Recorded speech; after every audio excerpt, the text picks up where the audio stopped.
खबर सामने आ रही। छत्तीसगढ़ में 29 नक्सलियों के एनकाउंटर पर कांग्रेस ने सवाल उठाए हैं। भूपेश बघेल बोले हैं कि निर्दोष लोगों को मारा गया है।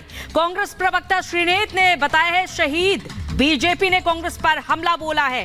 कांग्रेस नेताओं का बयान दुखद बताया है बीजेपी ने। तो आपको बताते चले कि छत्तीसगढ़ के कांकेर जिले में 29 नक्सलियों को ढेर कर दिया गया था, जहां पर साजिश की आशंका के चलते लगातार ये ऑपरेशन जारी है, क्योंकि लोकसभा इलेक्शन में किसी बड़ी साजिश को अंजाम देने की जानकारी लगातार मिल रही है सुरक्षा बलों को, और इसी के चलते ये ऑपरेशन लगातार जारी। लेकिन इस बीच कांग्रेस के नेता इसे दुखद बता रहे हैं, और साथ ही साथ नक्सलियों को जहां कांग्रेस प्रवक्ता सुप्रिया श्रीनेत ने शहीद बताया है, जिस पर बीजेपी ने हमला बोलते हुए कहा है कि कांग्रेस नेताओं का इस तरह का बयान दुखद है।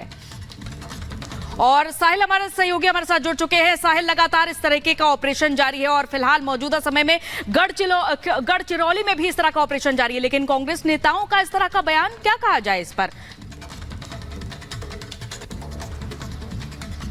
हाँ जी, बिल्कुल कहा जा सकता है कि एक बार फिर से कांग्रेस की राष्ट्रीय प्रवक्ता सुप्रिया श्रीनाथ ने एक विवादित बयान वो दिया है, क्योंकि बीते दिनों 29 नक्सलियों को एनकाउंटर में मार गिराया था। उनको कहा गया कि वो सभी जो नक्सली जिनको मारा गया वो शहीद बताए गए, और कहीं ना कहीं इस विवादित बयान से एक बार फिर से राजनीति जो है वो शुरू हो चुकी है। और साफ तौर पर छत्तीसगढ़ के डिप्टी सीएम ने भी यही कहा है कि जिस तरीके से सुप्रिया श्रीनाथ ने विवादित बयान दिया है, ये बस्तर और छत्तीसगढ़ की जनता के लिए एक तरह से प्रहार किया गया। इनको इस अपने विवादित बयान पर माफी मांगनी चाहिए। दूसरी तरफ एक्स सीएम जो भूपेश बघेल है छत्तीसगढ़ के, उन्होंने कहा है कि ये फर्जी एनकाउंटर बताया है और इन सभी को शहीद बताया कि इनको गलत तरीके से मारा गया है। इस फर्जी एनकाउंटर में जांच होनी चाहिए। तो कहा जा सकता है कि एक तरफ जो है एक्शन में दिख रही है बीएसएफ और पुलिस के जवान, क्योंकि 29 नक्सलियों को मारा गया, जिसमें 25 लाख के नक्सलाइट भी शामिल है। लेकिन दूसरी तरफ कांग्रेस जो है अपना रुख रखती नजर आ रही है और कह रही है कि नक्सलियों को शहीद बताया जा रहा है। लेकिन इस मामले में राजनीति जरूर शुरू हो चुकी है, लेकिन जिस तरीके से कांग्रेस ने अपना ये विवादित बयान दिया, उससे काफी ज्यादा जो विपक्षी है और जो बीजेपी के तमाम जो लोग हैं वो काफी ज्यादा खफा नजर आ रहे हैं। जी बिल्कुल, तो फिर एक बार राजनीति होने लगी और शायद राजनीति की वजह से ही अभी तक नक्सलवाद का सफाया नहीं हो सका है।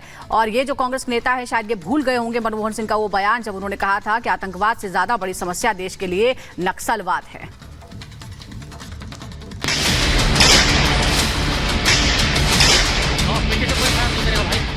लोग जो शहीद हुए, हमारे सुरक्षाकर्मी भी कुछ घायल हुए।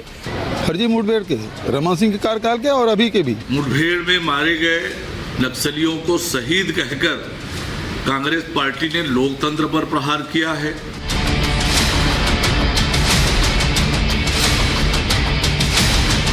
चुनाव से ठीक पहले छत्तीसगढ़ का सियासी पारा हाई है, लेकिन ताज्जुब की बात ये कि इस बार सियासी पारा हाई होने की वजह नक्सलियों का ढेर होना है, यानी सुरक्षा बलों की कामयाबी है।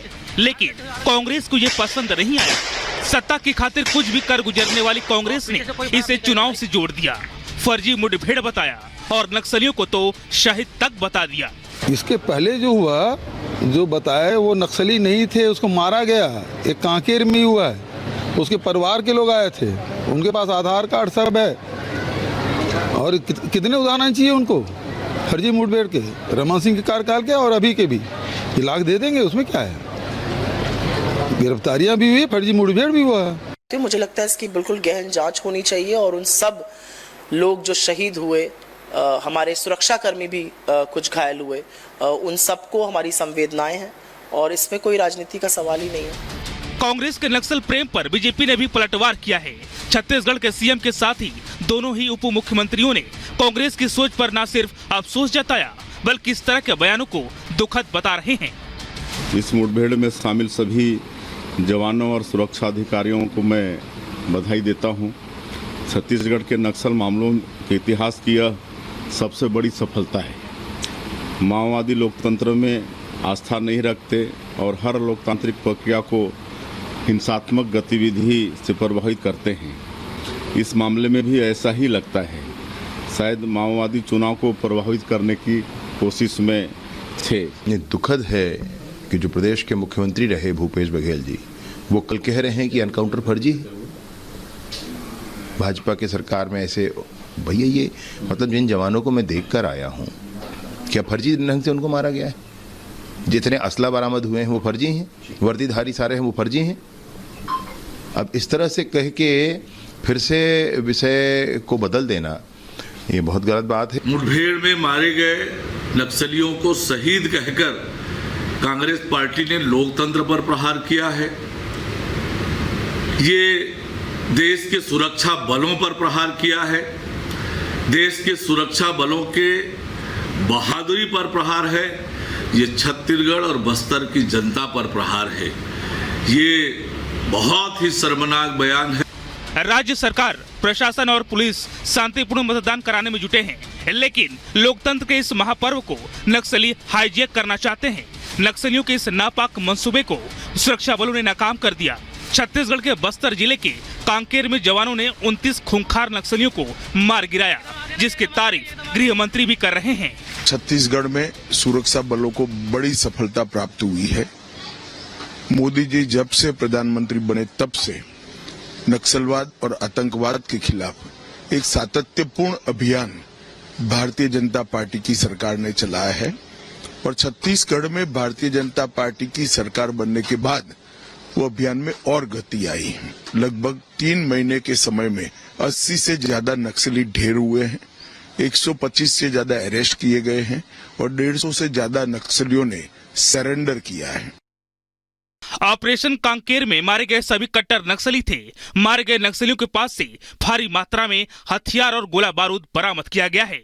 नक्सलियों के पास से 7 AK-47, 3 LMG भी जब्त किया गया है। यही नहीं, मारे गए नक्सलियों में टॉप कमांडर शंकर राव भी है, जिसके ऊपर 25 लाख का इनाम घोषित किया गया था।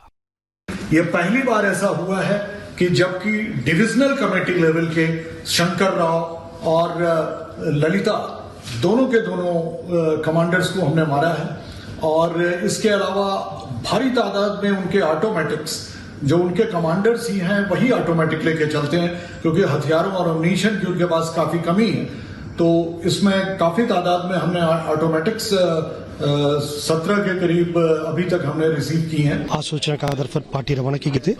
DRG कांकेर में BSF के एक संयुक्त अभियान थे और अभियान के दौरान जैसा फायरिंग हुआ और बाद में सर्चिंग में अब तक 29 माओवादी की डेड बॉडी रिकॉर्ड की गई थी। उनमें से 15 महिला माओवादी कैडर्स का भी डेड बॉडी है और उनका शनाख्ती कार्रवाई की जा रही है। अभी 2 माओवादी कैडर्स का शनाख्ती एस्टेब्लिश हुआ, इसमें एक DVC शंकर, दूसरा DVC ललिता का भी पता चल रहा है। फिर भी ऑथेंटिक जो आइडेंटिफिकेशन जो प्रक्रिया जैसा पूरा प्रोसेस कंप्लीट होने के बाद हम शेयर करेंगे। मतलब चुनाव के बीच नक्सली छत्तीसगढ़ में बड़ी घटना को अंजाम देने की फिराक में थे, लेकिन समय रहते सुरक्षा बलों ने नक्सलियों को ढेर कर दिया। अब सवाल ये कि आखिर कांग्रेस सुरक्षा बलों का मनोबल क्यों गिरा रही है? सुरक्षा बलों की कार्रवाई पर कांग्रेस नेताओं के जहरीले बयान क्यों सामने आ रहे हैं? और सबसे बड़ा सवाल ये कि क्या कांग्रेस का हाथ देश में शांति भंग करने की नियत रखने वालों के साथ है? Bureau report, Republic Bharat.